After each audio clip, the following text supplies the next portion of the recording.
Okay, we will begin now the press conference with Sergii Kryvtsov. If you have a question, please raise your hand, and we will begin with Michelle Kaufman, then Jose Rodriguez.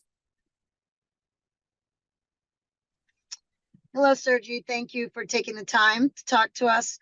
I wanted to ask you, most of the conversation right now since last night is about the fact that Leo and Sergio and Luis have, stayed back and are resting for this game.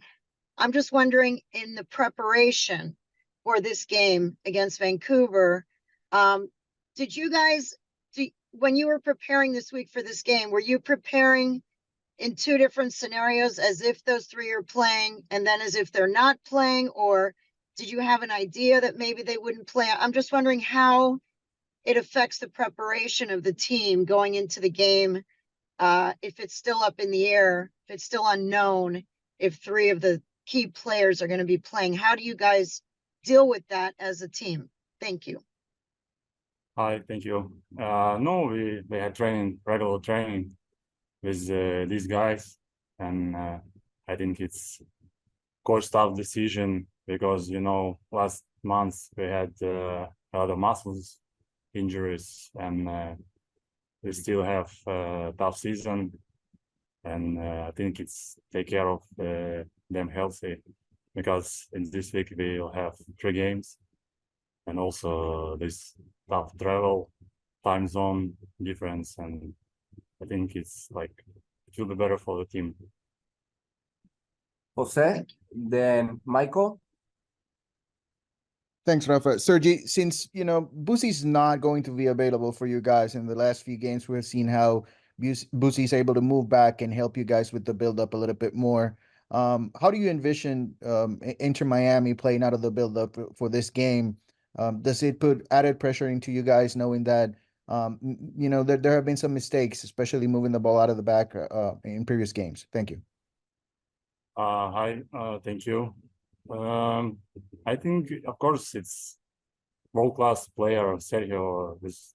Play with Sergio in the middle is much better for center backs, and but they have Fede.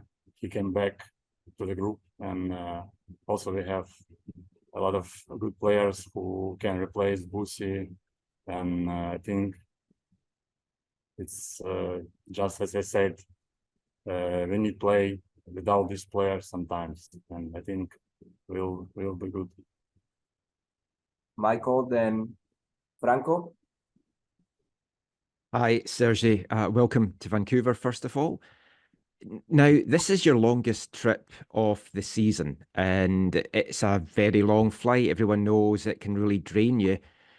Do you kind of equate trips like this to when you played with Shakhtar and European games? And how much does a long trip and adjusting to different time zones take out of you as a player? Hi, thank you. It was in Shakhtar. It was much longer because we had to go by bus from Kyiv to Poland, and then we had flight for Champions League games. Of course, it wasn't really nice to flew 6 hours, especially with time different zone. But for me, it's okay. I'm used to. Okay, thanks. Thank you.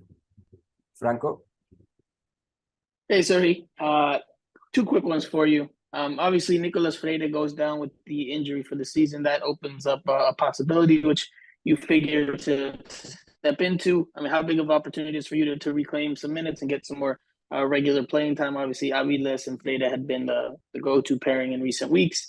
And the second one related to Messi's absence and you guys being a global brand, right? Inter Miami has talked about being a global brand, and you guys play away games, and yes, there's a lot of turnout for those home teams that are hosting you guys, but there's a lot of Inter Miami fans that from those cities, right? You see people wearing the Inter Miami pink, you hear the Messi chants even in away games. Do you feel that the team has an obligation to communicate if Messi, especially Messi, is not going to be available for these away games, given how many international fans this team now has? Thank you, Sergii. Thank you. Hi. About Nico, of course, it's set. tough injuries. I think it's like worst part of football of this